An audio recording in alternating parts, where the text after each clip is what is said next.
This is the SAU Report, a program featuring interviews with the faculty, staff, students, and alumni of Southern Arkansas University in Magnolia.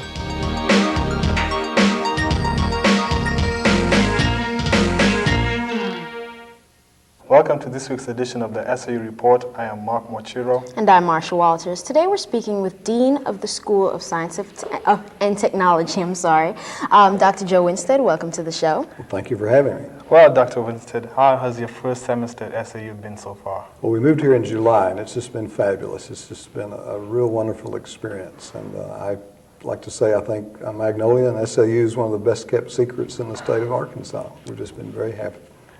So far, how have the students from SAU differed from other students in other universities? Well, it's been my experience, and I've taught really in 6 different states over my career. Students are pretty much the same everywhere. Those who have a specified major, particularly in the sciences, are very serious about their application, as they are in any major. Freshmen are very similar everywhere, particularly those who are undecided. You see the same type of problems that students have at most campuses. I really appreciate the courtesy that the students extend here. I've been very impressed with that particular aspect. Okay. Have there been any interesting things that your students have taught you? Over my career? Over you. Well, you always learn from your students. I think anyone in the profession, particularly at the university level, over the years, you really learn as much as you perhaps depart to the students. The whole profession, in any career in teaching, you learn every day. Perhaps I hope that I've learned to be more patient with students at times. I've also learned how crucial it is for students to really focus in the particular areas that they're interested in. I've learned a lot of humor from students, and I hope that I've learned to be a little bit more relaxed, particularly around student groups. And as I recall on my undergraduate days, in reality, it was the best time of my life. And perhaps the reason I got into this profession is I never really wanted to leave my undergraduate days, and so that's been a real delight. Okay. In the School of Science and Technology, what kind of programs do you guys offer? Well, in the School of Science and Technology at SAU, we have 5 departments. There's the Department of Agriculture, there's the Department of Biology, there's the Department of Mathematics and Computer Science, there's the Department of Physical Sciences, and there's the Department of Nursing.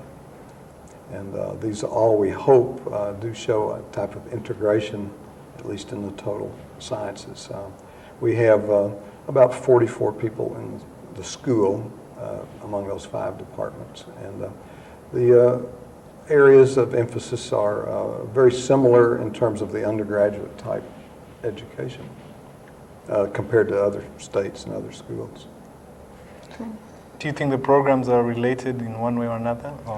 Well, basically in any science today, in contemporary science, there is a thread or a string of relationship tied in with what we would call critical thinking.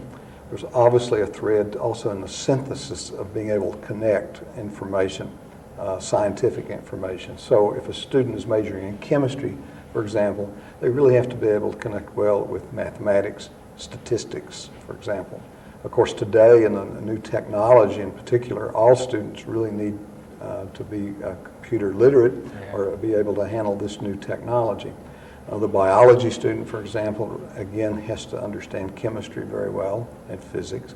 The agricultural sciences require a tremendous amount of dedication and learning from students in biology, chemistry, math, and statistics. In the physical sciences, we have physics students or pre-engineering students, those who are interested in earth science, for example. In mathematics, of course, some people would argue that mathematics is a central core that holds the sciences together. They're all actually related. Perhaps one of the challenges that we have as faculty is to make sure that the students understand that there is that type of connection, and we hope that we can help them along in that way. Okay. Are there any new programs which the school is planning to offer or that you would like to see offered in the near future? Well, having been here since July, it might be a little presumptuous for me to say immediately what type of new programs we might need.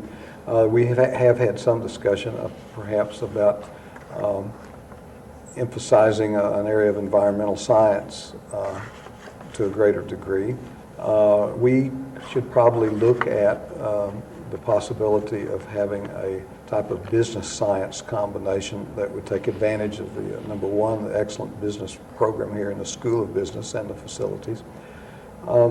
We probably we need to bring technology more into the classroom and into every area within the 5 departments. So that would not be a new program, but it would be an emphasis along that particular line.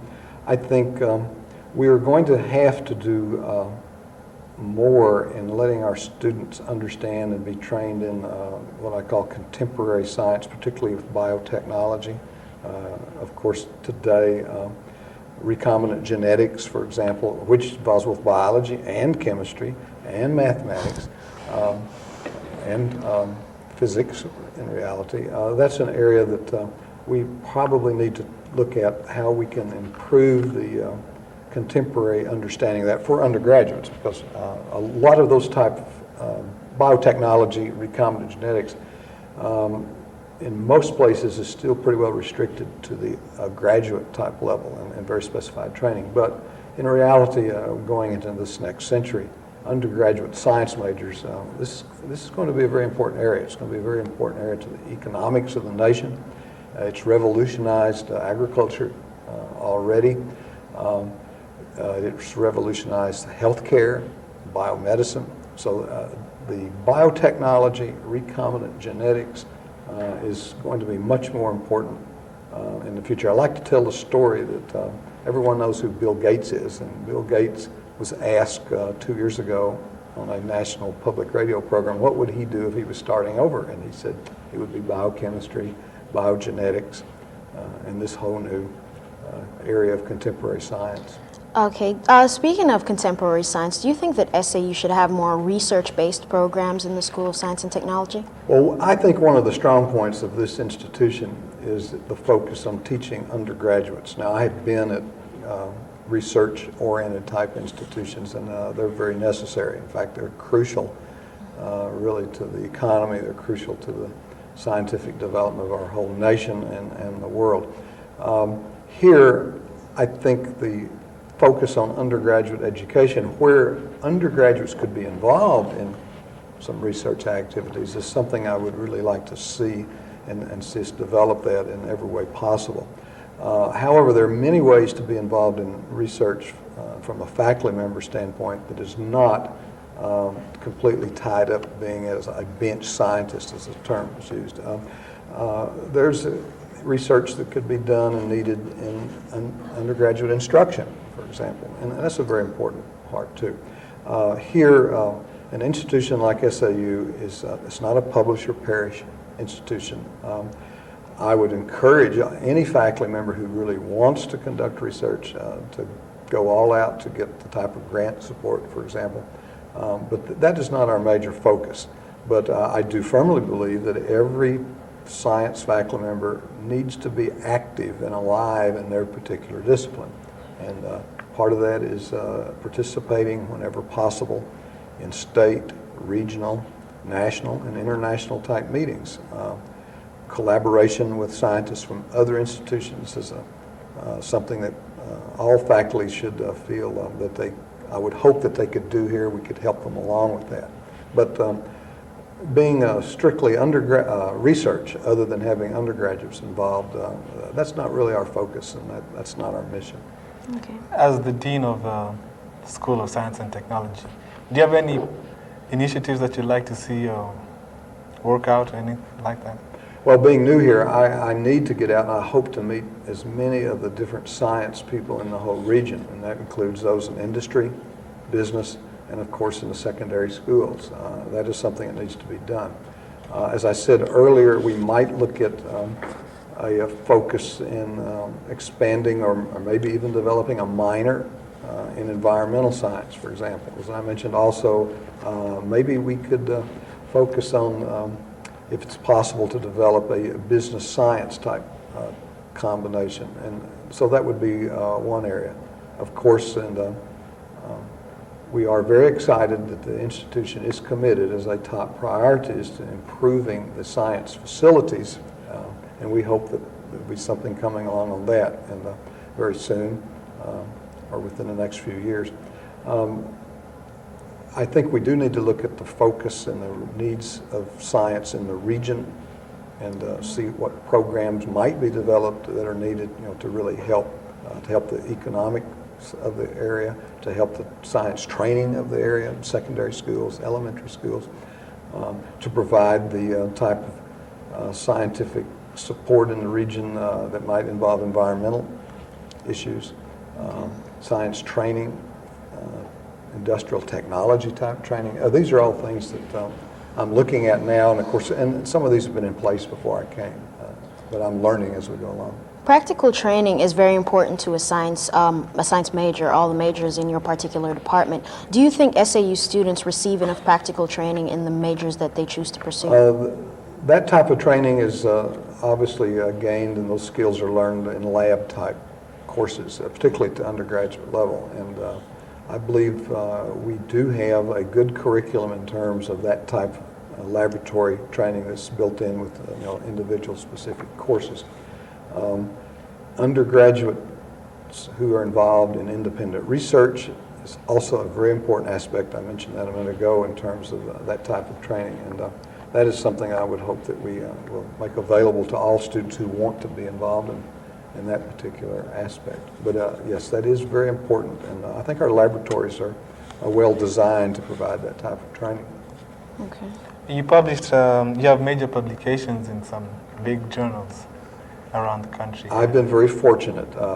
When I was at Western Kentucky University in Bowling Green, Kentucky, I had a laboratory, and I was very fortunate to have excellent graduate students that worked with me. And most of us in the profession who have been involved in research, publications, getting grants, the graduate students are really vital in that area. And yes, I've been very, very fortunate. I was also very fortunate to be surrounded with other faculty who were supportive. I've been able to work with chemists, for example, and utilize their equipment on some particular studies that I was involved in. And but teaching and instruction and getting students involved, I still think is the most important part of our careers, and I hope that I've made contributions in that way as well. But yes, I've been very fortunate to have the opportunity to do those things. In the recent magazine, journal, is it Science America, right. Excuse me, they said enrollment has been down like 4% in the last decade. What can we do to reverse that kind of trend? There's been a nationwide problem in terms of science training and having increased or keeping the same level of science graduates. That is something that should be of national concern. There have been predictions, for example, that each year we may be short 50 to 55,000 scientists in this nation. Now, that type of number, though, is also a little bit clouded because a lot of the science students being trained at the graduate level in this nation are foreign students. They come here because we have good facilities and we have major institutions with excellent equipment. Our country has been very blessed with having an economy and federal support of basic research and development. So I think those numbers that you see are partially, they include foreign graduate students who may be leaving the country and going back to their nation.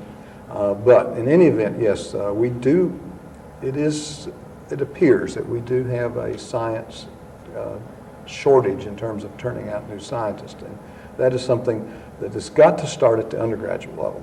And the graduate schools, of course, then take those people to completion. That is going to be a very difficult problem that our nation faces.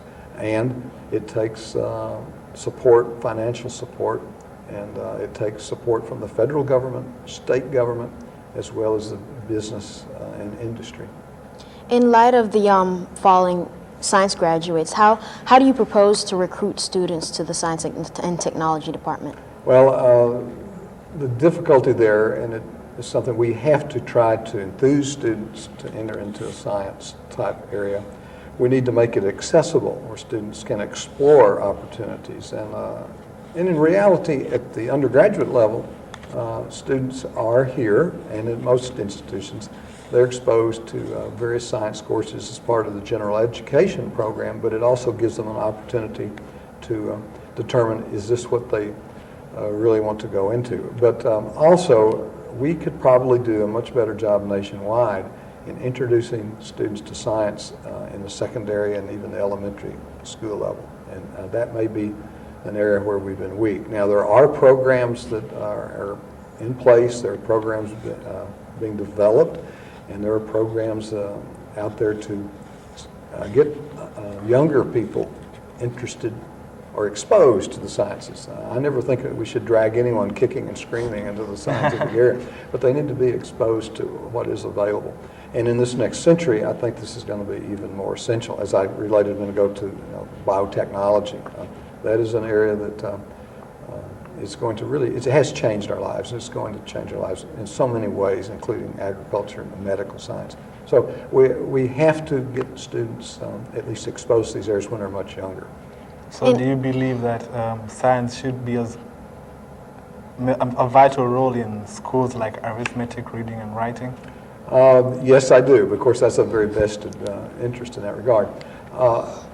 But that can be done with an integrative approach with mathematics and reading and writing. And some states have done that, where now that they've put together kind of a continuity of integrating science, mathematics, in with the basic education. And these come under the title of education reform. That's being looked at really nationwide, and we will have to wait and see if those programs are really going to be successful. But yes, I, of course, do think that we need to certainly increase the science literacy of the nation. And I think there have been some improvements made in that, but we do have, there's a lot of work still to be done. In terms of science literacy, do you think that non-science majors have enough scientific subjects as a part of their core curriculum that they need to graduate? We hope that our undergraduate science training at, for example, in general education, the exposure that we try to give students that who come in and start to develop a degree, say in business or broadcasting and communication, or in history or art or literature. I hope that we do have a goal toward providing the best possible background for them to be an educated citizen, so that in 5-10 years from now, they can read articles that are in the Wall Street Journal, as I continue to tell my class, or the front page of the New York Times, or to see Time Magazine or Newsweek. They can understand some of the issues that are being discussed, and I hope we do that at the undergraduate level. As our knowledge base has expanded, and in reality, science, there's so much more science today than when I was a student. It's much more difficult to package the material and still keep it in a one semester context. Okay. But again, we have to draw a limit. Our degree structure is based, nearly every school has very close to the same number of hours that the student has to have to graduate. So we're always coping with this problem of how to present more and more information or to keep it in the same time frame. And that's very difficult, and that takes real dedicated teachers. The technology has helped in some degree. Certainly information can be gathered now on the web, and students, we hope that they all have access to computers where they can use all types of equipment and CD-ROM programs to supplement the science. But there's still it's hard to substitute for that one-on-one interaction with students in every area. But we are limited on just how much science we can put in an undergraduate program for non-majors. And we always have to look at how can we do that better. And that's another challenge. And that's one of the real interesting challenges, and it can be fun. Okay. What do you think is the best advice you would give an undecided major in relation to your department? In any one of the 5 departments, I would hope that they would, if they can take an exploratory course, for example, an introductory course to question, to work very hard in those areas and see if they really like that area. They should always feel free to ask questions. They should pick out perhaps an area that they might be interested in and look for a professional in that area, someone who's been successful out in the science and technology area, perhaps. They should always feel free to talk to any of the staff in the science and technology here at SAU. They have to really help to educate themselves on what's available. And we always have to look ahead and try to be sure we know what is coming in the future so that we stay ahead of that, the changes in science and technology. But I would encourage students to ask questions, to visit other schools, and to talk with professionals in the field. And again, I think today a lot of that really needs to start at the earlier level in the secondary schools. Do you think the School of Science is equipped to tackle all these major issues and subjects? Well, we would never agree that we have everything we need. I've been very impressed with the basic equipment that students have to use here at the undergraduate level. We've been very fortunate. We've had very good support from private donors. We've had excellent support from the University Foundation. Our physical facilities, we hope that we're going to see some changes in that. But yes, I think we do have very good equipment for students to have hands-on experience in the labs. Of course, equipment does change, the technology changes, and it's a constant battle in replacing those items, and that's part of my job, to try to make sure we get those things. Okay, what do you feel is the biggest challenge in your position as dean of the school? Well, first of all, of course, learning what all of the programs are and really learning the faculty and the students. I think my biggest challenge will be being able to give some positive direction on where we need to be 4 and 5 years from now. We have to be very proactive. Perhaps in too many times in higher education we react instead of being proactive, and I hope that I can impart that type of leadership and vision for the School of Science and Technology. I hope that the faculty and students will always feel that they have a voice supporting science, and they can also let me know their concerns, and I hope that I will be able to help manage the facilities and the resources we have to get do the best possible job. Any improvements you'd like to see in the School of Science as a whole? Well, I've already commented on, we do hope the school does have the commitment, it's one of the highest priorities, is to build and secure a new science-type facility, very similar to what the business college school has here. And that's been a long-term goal, but I feel very positive that that will be a major accomplishment here within the not too distant future, and I think that is something we really need to work for. I understand the Cross Hall is going to be changed into a science building in the near future.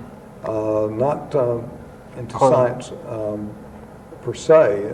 There will be some movement and perhaps moving some offices around, and the computer center is going to be moved, but I don't see a major change in terms of the facilities as they exist. Right now, we have facilities in Overstreet Hall, and of course Wilson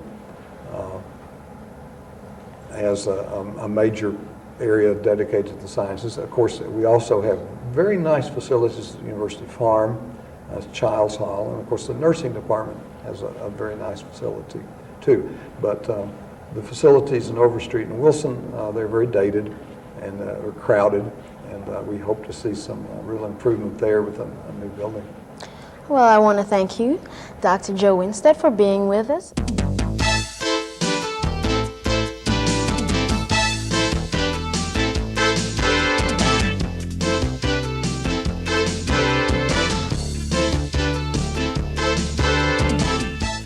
The SAU Report is a production of broadcast journalism students in the Department of Theater and Mass Communication at Southern Arkansas University in Magnolia.